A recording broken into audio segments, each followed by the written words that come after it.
the friendly confines of Wrigley Field in Chicago. Not a seat to be had as one of baseball's most heated rivalries is renewed. The Cardinals visiting the Cubs. The standings look like this in the National League East. It's the Mets by 1 over Philadelphia, by 1.5 over Chicago. Hi again, everybody. Bob Costas along with Tony Kubek. The Cubs have had the better of it this year against the Cards. They've won 7 of the 10 meetings so far this year. Today it's left-hander Steve Trout for Chicago, and youngster Ralph Citarella will go for the Cards. He's just up from Louisville, where he was 9-0. Yesterday, in the opener of this series, the Cubs won here 9-3 behind Rick Russell with homers by Moreland, Say, and Davis. Ryne Sandberg continued on his tear. He had 3 more base hits, 7 in his last 2 ball games. The Cub victory, coupled with a doubleheader loss by the Phillies to the Pirates and a Met loss to Montreal, brought the Cubs to within 1.5 of the top. Now let's go over to Tony Kubek. All right, Bob, thank you very much. With me, Bruce Sutter, one of the top relief pitchers in all of baseball. And Bruce, from your vantage point down in that bullpen, what do you feel the problem is with the Cardinals? You're just 5 games out, but the team has struggled. Well, we just haven't been consistent all year. We play good for a week and then bad for a week. And, you know, we're just looking for some consistent hitting and consistent pitching. There's a long way to go. And, you know, even though we played the way we have, we're only 5 games out. You think the key to your ball club is Lonnie Smith, who's like 40, 50 points below his lifetime average? If he gets on base, that kind of sets your offense, doesn't it? Well, he definitely sets up, you know, a lot of our runs. And, you know, Lonnie Smith's going to hit 300 before this year's over. How about your job down in the bullpen with the team struggling, trying to come from behind? That makes your job a little tougher, doesn't it? You don't see much action because of it. Well, you know, relief pitching runs in spurts. You're either in there every day for a week or you don't pitch for a week. But our bullpen has been real good this year with Neil and Dave Rucker and Jeff Lottie and myself down there. And, you know, hopefully we can keep it up. Bruce, our thanks to you. As Ernie Banks would say, we'll be back to the friendly confines of Wrigley Field in the starting lineups right after this message.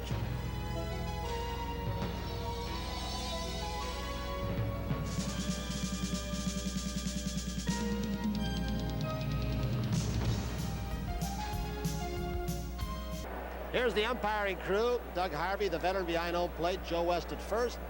Jerry Crawford, the second base umpire. And Bob Davidson will be at third base. The wind blowing in from right field, so it'll kill any ball hit out to the right field sector.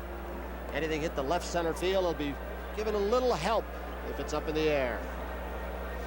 A great, great ballpark, and they'll have another packed house. Let's take a look at the lineup Whitey Herzog will use today against the left-hander Steve Trout.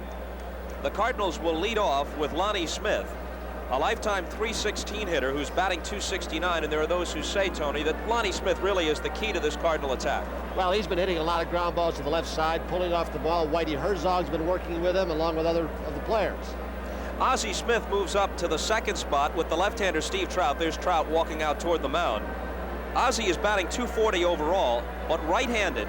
He's hitting .350, 21 for 60, so he bats second today. Willie McGee, who had 2 hits yesterday and is batting .256, is the center fielder and number 3 hitter. George Hendrick got a day off yesterday, back in the cleanup spot against the left-hander today and playing right field. David Green plays first base, and he bats 5th. The switch hitter Tommy Herr is the second baseman, batting 6th. Another move designed because the left-hander is starting for the Cubs. Art Howe at third base, and he bats 7th. Darrell Porter, left-handed batter, drops to number 8, and he'll catch. And Ralph Citarella makes his first major league start, pitching today for the Cardinals. Steve Rainbow Trout, who's become the ace of this staff for Jim Frye's Cubs. Here's the defense behind him. Gary Matthews, a left near, who just covers almost all of that outfield for the Cubs. Hasn't made an error yet this season. He's in center.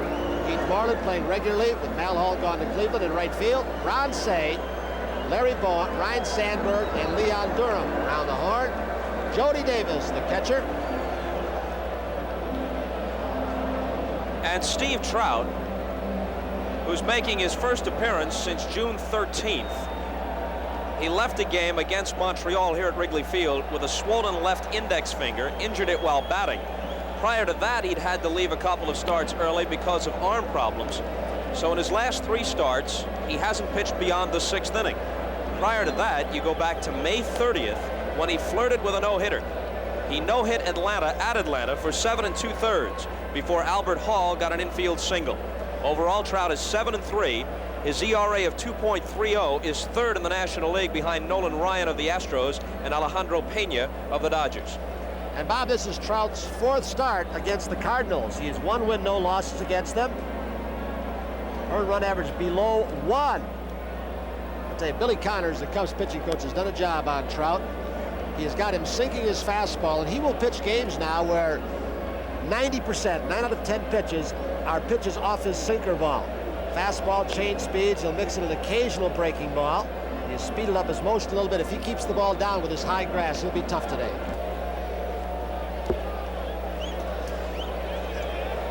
This ball is lined, and it is through there for a base hit. The Cardinals may have a first inning run. Here comes Ozzie. For the first time in almost a month, the Cardinals are on the board in the first inning. There goes Dernier.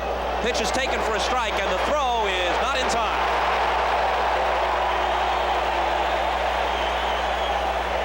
Darryl Porter did all he could.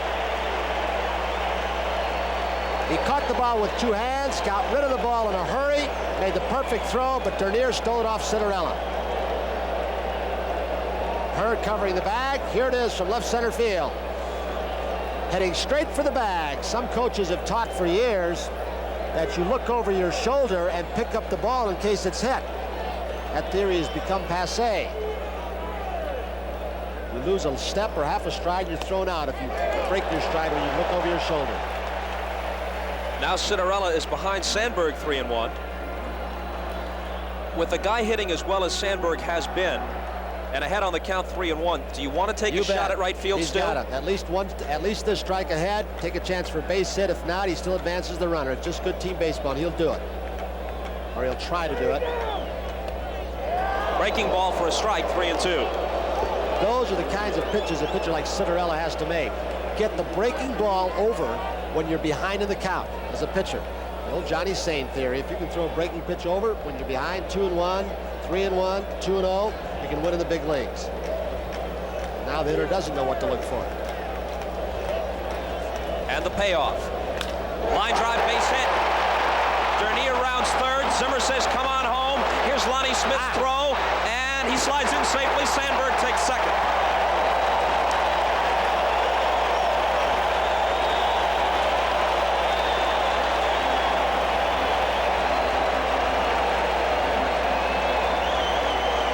Zimmer, the third base coach, puts everything together on this play. He knows the grass is slow. He knows the speed of Dernier off second base. He knows Lonnie Smith's throwing arm is not the strongest, and he just keeps Dernier coming in. When Lonnie Smith overthrew the cutoff man, Art Howe, Sandberg with his speed kept going. Look at the slide by Dernier away from the throw. Great coaching by Zimmer. Great base running by Dernier and Sandberg. Swinging on the 3-0 pitch. Ozzie gets there. Can he throw him out? Oh, what a magician. The Wiz. Listen to the Cardinal fans and even very, very appreciative Cubs fans. Well, it could have been a whole lot worse for Cinderella. He gets out of it with only 1 run scoring. Coming up next, a great champion comes to a special Saturday edition of Sports World, and here's a preview. The 0-2. Well, he got a piece of it and bounces it over Say's head. There's no play, and the Cardinals have a 2-1 lead. Boa went back to pick it up to prevent it from going to the outfield. Cinderella gets an infield single, and Hurst scores. Trout did just what he wanted to do, keep the sinker ball down, but instead of getting it caught in the high grass, he bounces it on the hard dirt surface and was saved with 2 strikes, thinking, hey, what if they still decide to have a safety squeeze? Cut down his range a little bit. He couldn't get back, but Boa did save a run. Kept Howe at second base. Cinderella has to feel pretty good about things. He was really on the ropes just a few moments ago. Here's Lonnie Smith, who fouls it off. Ozzie Smith bailed him out with a spectacular defensive play. Now he's able to help himself with a chop base hit. He was staring at a 3-1 deficit a few minutes ago, at least, and maybe more. Now he's ahead 2-1. And that gets by Say. Howe is around third. Lanier waves him home, and it's 3-1 St. Louis.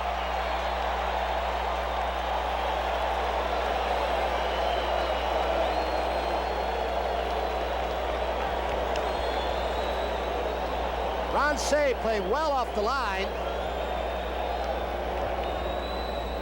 Still couldn't get the ball to his left. They've got the grass very, very high, especially on the left side, for a specific reason. Boa and Say's range with age natural deterioration, cut down considerably.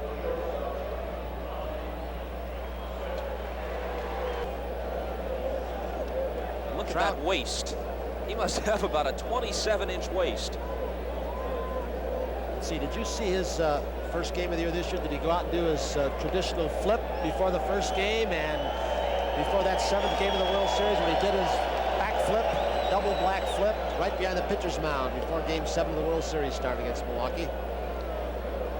He must have been some kind of tumbler when he grew up and went through high school. I've never seen anybody who can bounce up after the diving play and release a throw more quickly than Smith. The man is the greatest defensive showman since Willie Mays. Going. Misses ball 4. The bases are loaded.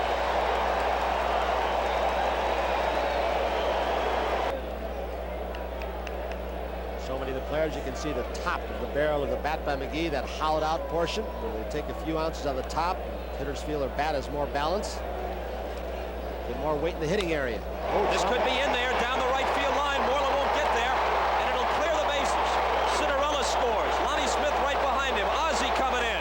Willie McGee will be in with a triple, and it's 6-1 St. Louis.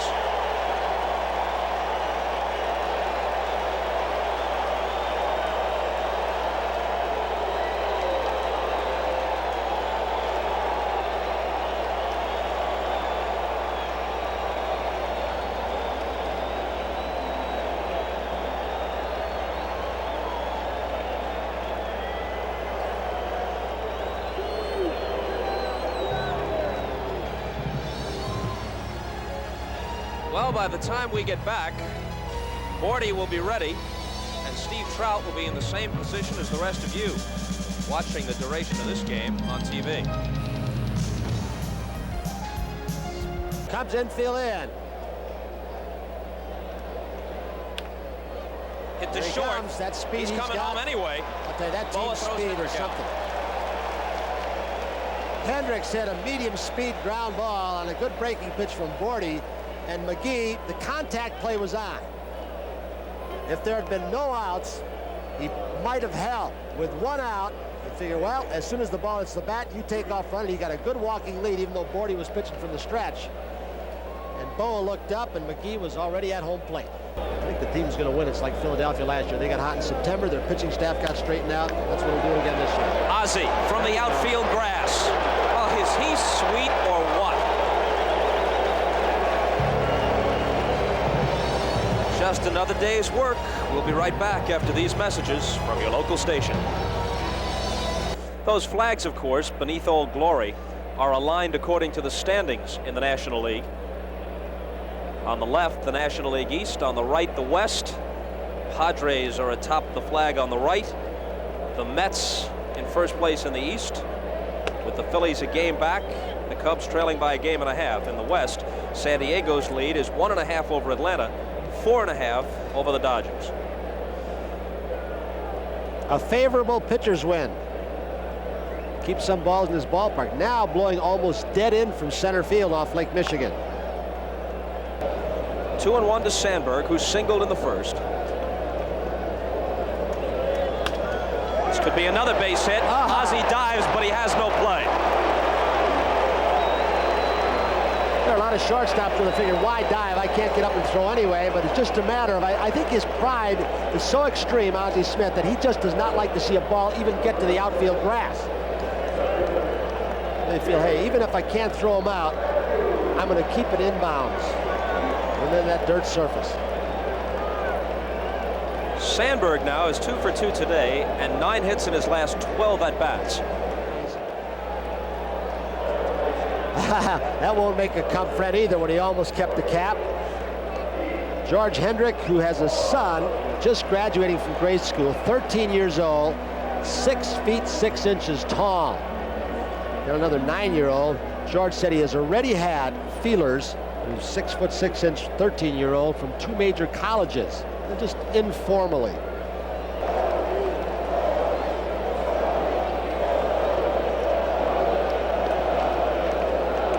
One and 0 to Davis with Say on deck.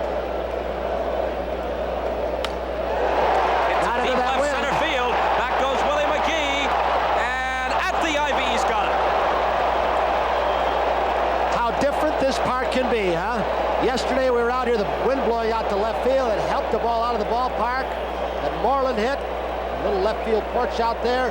And today, Jody Davis just crushes one toward left center field, and the wind keeps it right in this ballpark. McGee feels he's hit the warning track. Then he feels that those vines have confused outfielders before. Visiting outfielders, you're reaching, the wall's not there. He got that right hand, got back there in plenty of time. They also got the veteran first baseman Mike Jorgensen, who has played some in a St. Louis uniform as well. This might make it through the hole. Boa can't flag it down, and a two-out single for McGee. Allen, Lottie, and Sutter from the right side of the pen.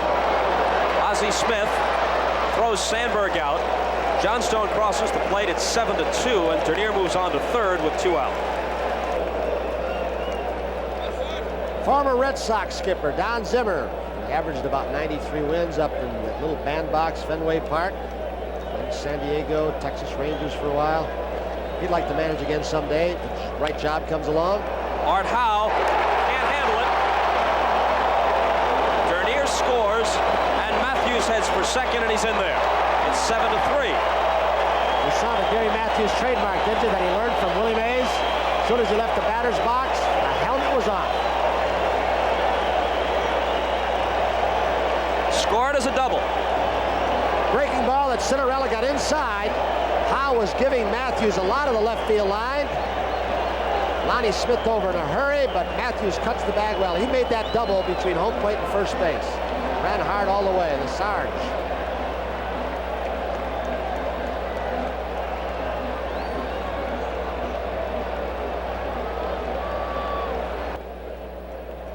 Two-one pitch is drilled to very deep right. Moreland for a look, but it is gone. Willie McGee is 3 for 4 with a single, a triple, and now a home run.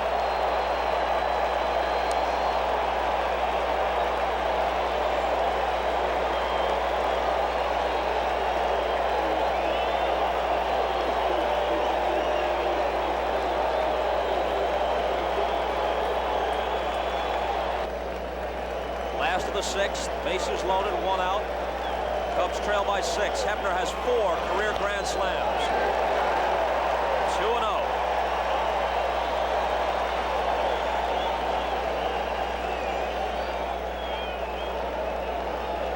If he hit one to right field, he'd have to crush it because that wind's blowing in a gale. It'd have to be a line. This might drop in.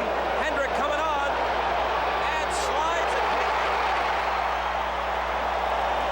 They moved one base at a time because they couldn't tell whether Hendrick would make the catch or not. Moreland scores. It's 9-4, and the bases are still loaded. 1-1 pitch from Allen to Dernier. Down the third base line, and a fair ball, extra bases. 2 runs will score.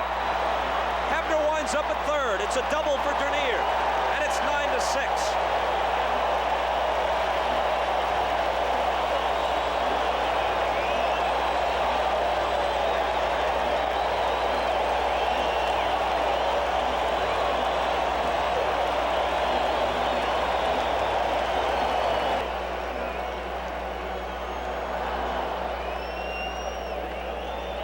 Tying run at the plate. Matthews on deck.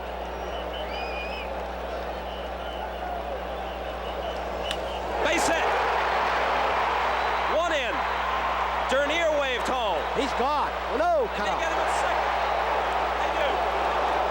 Van Slyke cut it off and got Sandberg at second. But 2 runs scored. It's 9-8.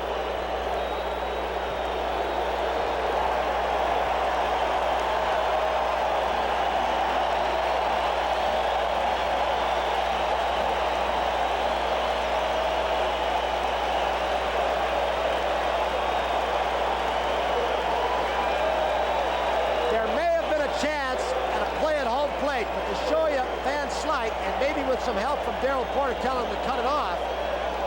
They knew which one was the important run. The one they wanted to keep out of scoring position at second base. Had the throw gone through, it might have been close. But that one they cut down on second was important. Darryl Porter probably yelled out to Van Slyke to cut it. Good execution. Lonnie Smith hitting the cutoff man.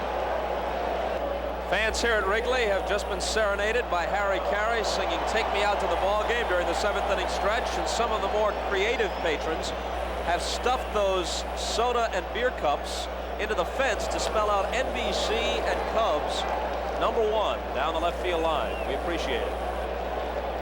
Here is Durham to start the 7th. He's 1 for 3. Allen delivers a drive to right center field. McGee and Hendrick on the run, and short of the track, Willie McGee will take it. I'll tell you, we didn't expect the slugfest in this ballpark today because of the wind blowing in, and 2 balls have already been hit. One by Jody Davis, and this one by Durham, that on most normal days were out in the streets or maybe in the street. The wind just kept it in, and that man has gotten up now in the Cardinals bullpen. There's the wind blowing in straight off Lake Michigan from right field. You know, when you're trying to protect a 1-run lead at Wrigley, and you've got to face Sandberg, Matthews, Durham, Moreland, and Davis, each of whom is a very legitimate home run threat. That lead is in the balance on every pitch. You know, the thing what happens with a team like the Cubs, and Jimmy Fry's more aware of it than anybody, I'm sure, is even a victory, if they should come back like this, it becomes a Pyrrhic victory because you use 5 or 6 pitchers and you burn your staff out in this park for the next day or sometimes the next 4 or 5 days. Be very careful. Sutter is coming in to try and protect the 1-run lead, and our scorecards are beginning to look like Egyptian hieroglyphics with all these double switches. Well, a while ago, it looked like the Cardinals wouldn't need Sutter today. They led 9-3. Now it's 9-8. Sutter is in, facing the pinch hitter Hasse. Davis is at first base with 2 out, last half of the 7th. Landrum goes to left field to replace Lonnie Smith. Landrum bats in the 7th spot in the order. Sutter assumes the number 1 spot in the batting order with Smith out of the game.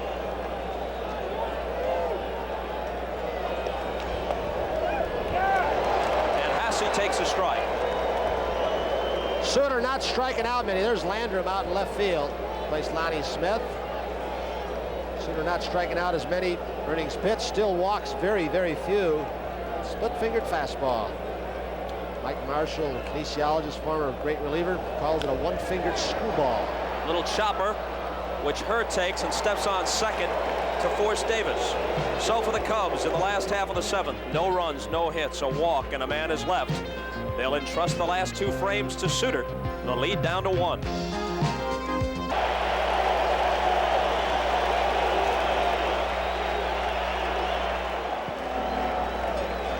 Just one example of the esteem in which Ernie Banks is held by baseball fans here in Chicago. Bill Murray, the great comedian of Saturday Night Live fame. He's got a movie out now with Dan Aykroyd, Ghostbusters. He's a Chicago native and a baseball fan. He named his first child Homer, and the kid's middle name is Banks. So the kid's name reads as it would in a box score if Ernie had hit a round tripper the day before. Homer Banks Murray.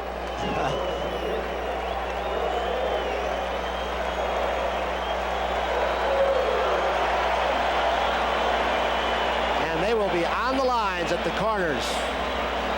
Van Slyke especially down at third base to take the double away. Also even with the bag. For Bruce Sutter, they play a lot of right-hand hitters to pull. If you're going to hit that ball solid to that split finger, it's going to be to the left side many times in the hole. So Ozzie Smith way over toward third base.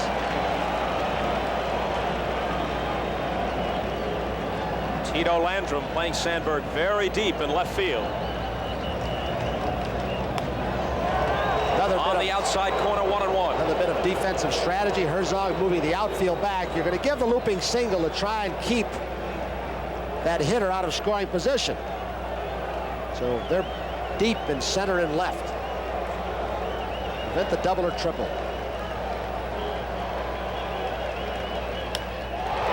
Into left center field and deep. This is a tie ball game.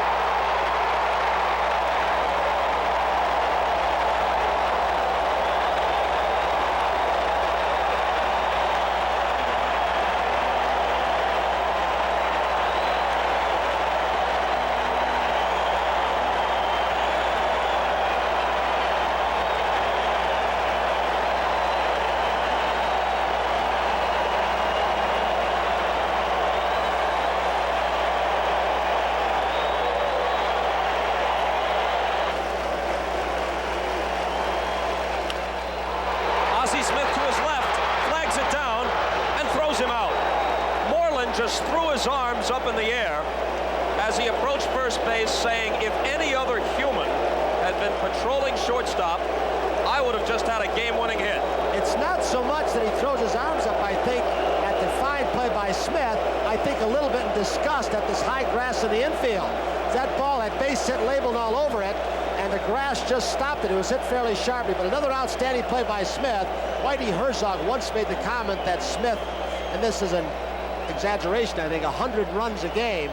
I don't think he saves 100, but he saved about 3 or 4 already today, hasn't he? 100 a season, I guess. Yeah. Is Whitey's thought. Matthews is the runner at third, and he's all that matters. Davis, who received an intentional walk, is at first. 9-9, the last half of the ninth.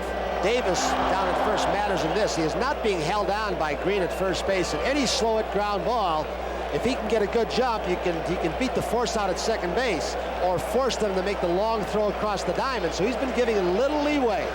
Green playing behind him. The 1-2. Ozzie Smith has it. Flips to her and will go to extra innings. There's nobody like him. There have been stars galore. Sandberg, Dernier, Willie McGee, and certainly this man, Ozzie Smith. Extra innings in Wrigley, tied at 9. And they get just thrown out, bang, bang. They're trying to pull the ball, but he doesn't. This could be a base hit. Matthews racing toward it, can't get to it. Ozzie Smith rounds third and he'll score. Willie McGee has a 4-hit day, and he is hit for the cycle. Willie McGee had a triple in the second, a single in the fourth, a homer in the sixth, and now a double in the 10th. 6 RBIs for Willie McGee.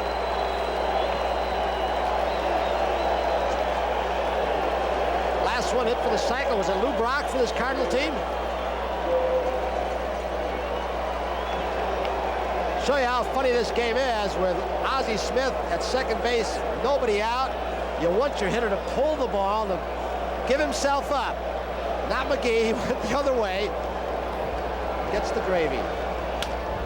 Hendrick grounds it to short. McGee's going to advance to third anyway as Boa throws him out. How's that for speed? Very few could have done that on a sharply hit ball to shortstop. Boa looked up. Second time it's happened. McGee was on third base earlier with 1 out with the infield in. Hendricks hit a ground ball to short. Boa looked up and McGee was crossing home plate. Now in a play that they say is bad baseball. That's what the book will tell you. Ball into the left side. Don't go to third. McGee with that great acceleration burst into third base. You're right, by the way, Tony. The last time a Cardinal hit for the cycle, it was Lou Brock against San Diego at San Diego in May of 1975. Willie McGee has done it today. The 0-1 pitch. Here he comes. A little squibber. Yes. They won't get Willie McGee, and Durham has to be content just to tag Braun out. Contact play again, like it was the time when Hendricks grounded to short. I wonder, was McGee ever timed? Did you know of Bob in the 100-yard dash as a high school kid? Maybe he never even ran track, but he just accelerates so quickly. I imagine if you're a fan of whatever team winds up losing this game, it might be difficult to accept this point of view, but if you're just a fan of the game itself and no particular rooting interest for either club, you leave a ballpark like Wrigley Field after a game like this glowing. This has just been a great ball game. It's a long time since we saw Cinderella, who started for the Cardinals, and Trout for the Cubs. Now you wonder what's going to happen to this Cubs bullpen now. They've got to get some complete games out of somebody. They've used 7 pitchers. Herr gives one a long ride, but Moreland is going to be there. Ball is not carrying in that direction. The Cardinals come up with 2, and Willie McGee was the key man in the inning. They take an 11-9 lead to the bottom of the 10th. Is it safe today? Don't bet on it. Unless something should change drastically here in the last of the 10th. This week's NBC Light Beer from Miller player of the game is Willie McGee, and Light Beer from Miller.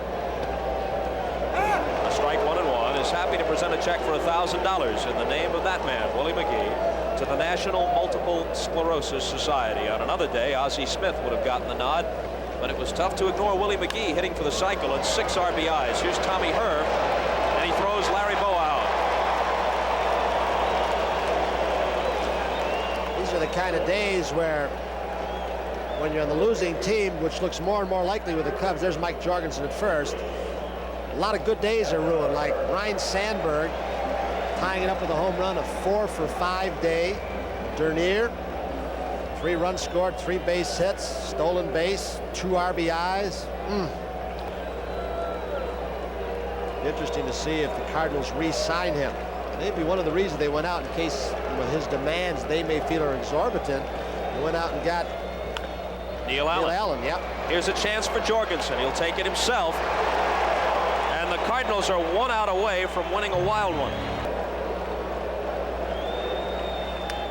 3-2. I'll tell you, in spite of some of the protestations by the Cubs early in this ballgame when Trout was on, Doug Harvey's called a heck of a ballgame.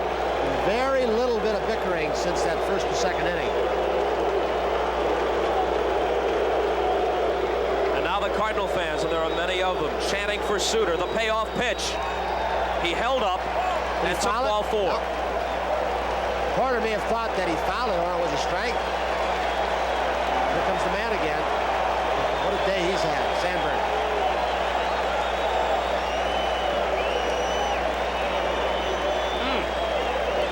Checked it. Oh, that's funny. That was very, very close to being a strike, and I wonder if Porter, boxing that ball as he didn't lose the pitch for Sutter. It was close. They're going to let Dernier steal if he wants it. His last time up, Sandberg homered to tie it at 9 in the 9th. He's the tying run at the plate now in the 10th. Dernier should take it if they give it to him to remove the force at second base. Jorgensen at first play behind him saying, you want to steal, your run's no good.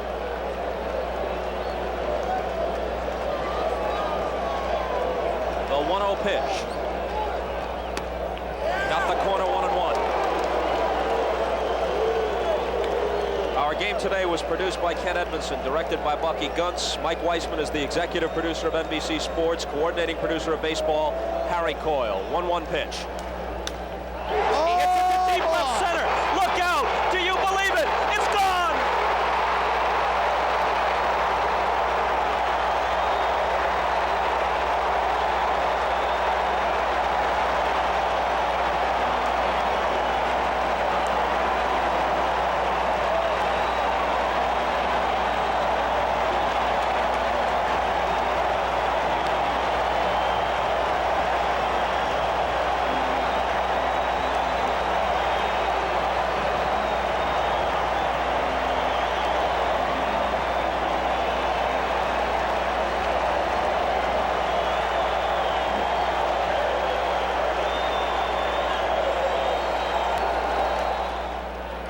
Tony, not only can I not remember the last time I broadcast a game this good, I can't remember the last time I've seen a game this enjoyable, this entertaining. For the Cubs in the last half of the 11th, what could be called the heart of the order. Matthews, Durham, and Moreland, but any inning which doesn't include Dernier and Sandberg doesn't include the Cubs' best. 2-2.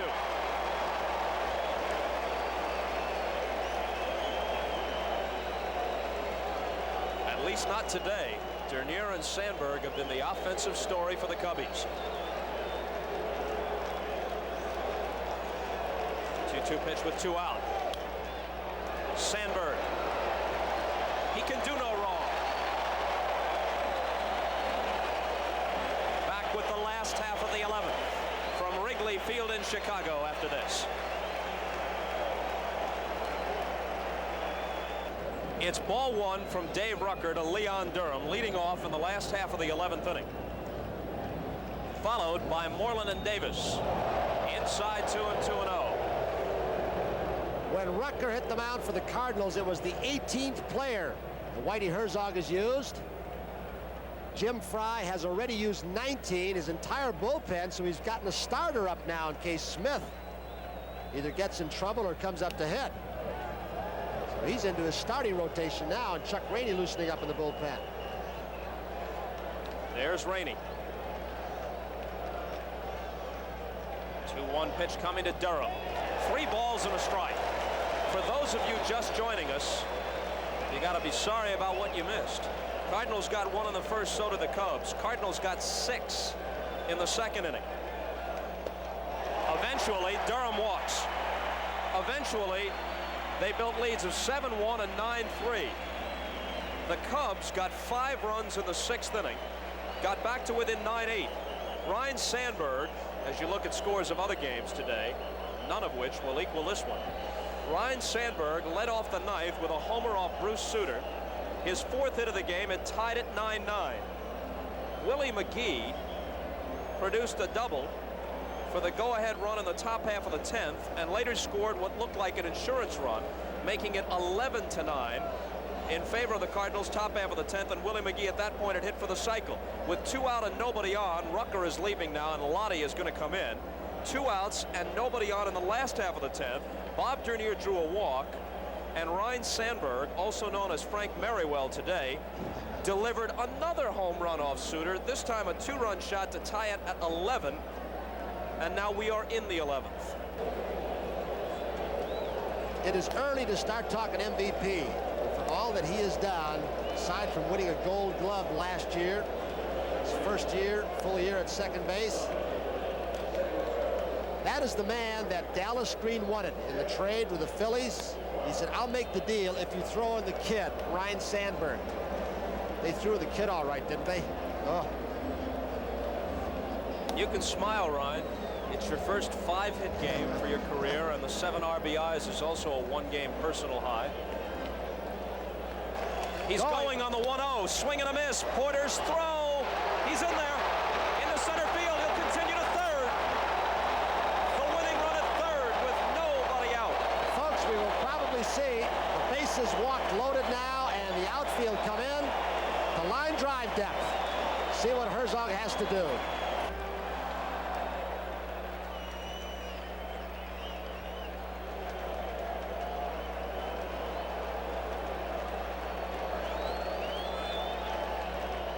That's it.